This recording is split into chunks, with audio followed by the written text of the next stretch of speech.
PC Ghosh నివేదికపై మరి కాసేపట్లో అసెంబ్లీలో చర్చ మొదలు కాబోతోంది. కాళేశ్వరం కమిషన్ నివేదికను ఇప్పటికే టేబుల్ చేసింది ప్రభుత్వం.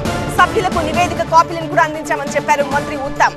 అందరి అభిప్రాయాలతోనే చర్యలపై నిర్ణయం తీసుకుంటామని మంత్రి ఉత్తమ్ స్పష్టం చేశారు. ఈ వ్యవహారంపై తీసుకోవాల్సిన చర్యలపై సీఎం ప్రకటన చేస్తారని చెప్పారు. ప్రతిపక్షానికి కూడా మాట్లాడే అవకాశం ఇస్తామన్నారు ఉత్తమ్ కుమార్ రెడ్డి.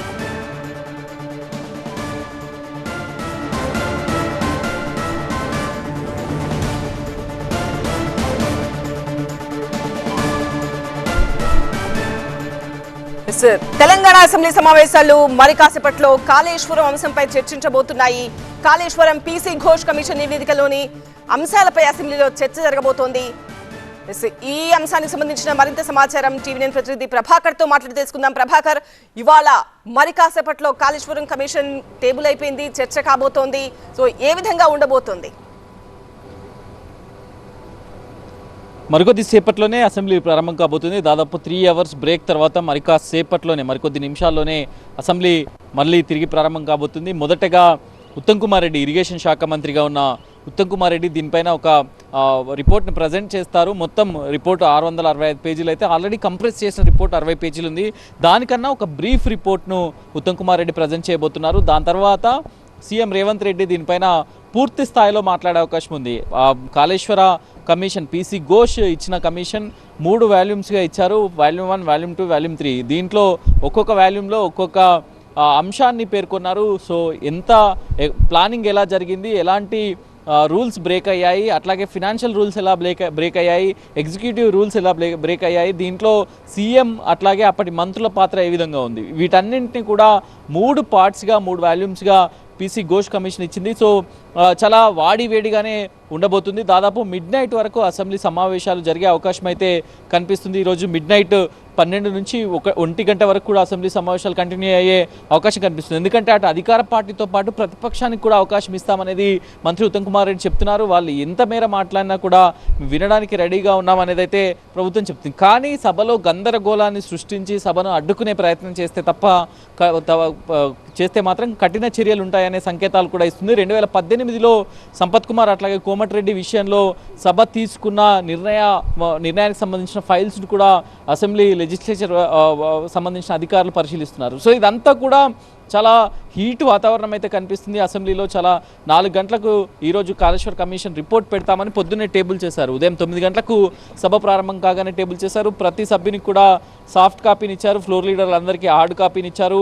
సో నిన్న ఎమ్మెల్యేలందరికీ కూడా ఉత్తమ్ కుమార్ రెడ్డి అసలు ఏం జరిగింది ఏంటి అనేది ఎమ్మెల్యేలకు మంత్రులకు ఒక ప్రజెంటేషన్ కూడా ఇచ్చారు. సో మొత్తం చేస్తారని కూడా చెప్తున్నారు. అంటే ఎలాంటి చర్యలు ఉండబోతాయి, ఎలాంటి డిస్కషన్ ఉండబోతోంది, ఏం ప్రకటన రావచ్చు? చర్యలకు సంబంధించి కూడా ప్రభుత్వం ఒక కీలక ప్రకటన చేసే అవకాశం అయితే కనిపిస్తుంది. ఈరోజు ఈ అంశాన్ని డిస్కస్ చేసిన తర్వాత సిట్ వేస్తారా, లేకపోతే మరో దర్యాప్తు సంస్థకు అప్పగిస్తారా, లేకపోతే రాష్ట్రంలోనే గతంలో సీఎంఆర్ఎఫ్కు సంబంధించిన తెలంగాణ ఏర్పడిన తర్వాత సీఎంఆర్ఎఫ్ ఇందిరమ్మ స్కామ్స్ పైన సిఐడికి విచారణకు అప్పగించారు.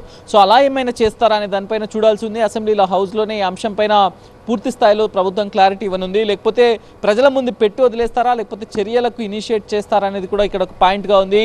సో ఎలాంటి చర్యలు తీసుకుంటారు? డెఫినెట్గా ప్రజల ముందు హైకోర్టుకు చెప్పినప్పుడు కూడా ప్రభుత్వం చాలా స్పష్టంగా చెప్పింది, అసెంబ్లీలో పెట్టి చర్చ చేసిన తర్వాతనే దానిపైన చర్యలు తీసుకుంటామనేది అప్పుడు అడ్వకేట్ జనరల్ హైకోర్టుకు చెప్పారు. సో ఆ రకంగా ఈరోజు అసెంబ్లీలో ప్రజెంట్ చేసిన తర్వాత ఏ రకంగా ముందుకెళ్తారు? దర్యాప్తు సంస్థలు దర్యాప్తు చేస్తాయా, స్పెషల్ ఇన్వెస్టిగేషన్ టీమ్స్ ఇట్లాంటి దర్యాప్తును ఏర్పాటు చేస్తారా అనేది అయితే చూడాల్సి ఉంది. దీనిపైన సీఎం ఒక ప్రకటన చేయనున్నారు. ఇప్పుడు ప్రతిపక్షానికి కూడా మాట్లాడే అవకాశం ఇస్తాము అని చెప్తున్నారు. మరి ప్రతిపక్షం ఏ విధంగా కౌంటర్ చేయబోతోంది? ప్రతిపక్షం అయితే చాలా ప్రిపేర్డ్గా ఉన్నట్టుగానే తెలుస్తుంది. వాళ్ళు కూడా ఒకవేళ ఇప్పటికే అటు ఎల్ఏ మినిస్టర్ కానీ ఇరిగేషన్ మినిస్టర్ కానీ చెప్తున్నారు, ప్రతిపక్షానికి మాట్లాడే అవకాశాన్ని ఇస్తాము డెఫినెట్గా, కాకపోతే వాళ్ళు సభలో గందరగోళాన్ని సృష్టించే ప్రయత్నం చేస్తే మాత్రం చర్యలు ఉంటాయనేది. సో ఆ రకంగానే ముందుకు వెళ్తున్నారు. ప్రతిపక్షం కూడా దీనిపైన ఈ అంశం పైన కాకుండా వేరే అంశాలపైన పట్టాలి, అటు యూరియా సమస్యలు ఉన్నాయి, రాష్ట్రంలో చాలా సమస్యలు ఉన్నాయి అనేది అయితే చెప్తుంది. ఒకవేళ అప్పటి ఇరిగేషన్ మంత్రిగా ఉన్న హరీష్ రావుకు అవకాశం ఇస్తే మాత్రం డెఫినెట్గా పూర్తి స్థాయిలో వాళ్ళ వాదనను వినడానికి కూడా ప్రభుత్వం సిద్ధంగా ఉందని చెప్తున్నారు. దానిపైన కూడా ప్రిపేర్ అయ్యింది ప్రతిపక్షం. సో ఓవరాల్గా అయితే అటు అధికార ప్రతిపక్షాలు విపక్షాలు రెండు కూడా పోటాపోటీగానే ఉన్నాయని చెప్పొచ్చు. ఒకవేళ ఒక 1-2 అవర్స్ వరకు మనకు మూడ్ ఆఫ్ ద హౌస్ ఎలా ఉంటుందనేది చూడాల్సి ఉంటుంది. ఎందుకంటే ఇటు రెండు పార్టీలు కూడా అగ్రెసివ్గానే ఉన్నాయి. అసలు కాళేశ్వరంలో ఇప్పటివరకు అవినీతియే జరగలేదు, ఇది ప్రజల కోసం కట్టిన ప్రాజెక్ట్ అనేది బీఆర్ఎస్ పార్టీ క్లెయిమ్ చేస్తున్న నేపథ్యంలో సో కాంగ్రెస్ పార్టీ దీన్ని ఎలా డిఫెండ్ చేస్తుంది, ఇప్పుడు నివేదికను ముందు పెట్టి ఎట్లాంటి చర్చ ఉంటుందనేది అయితే చూడాల్సి ఉంది. రైట్ ప్రభాకర్.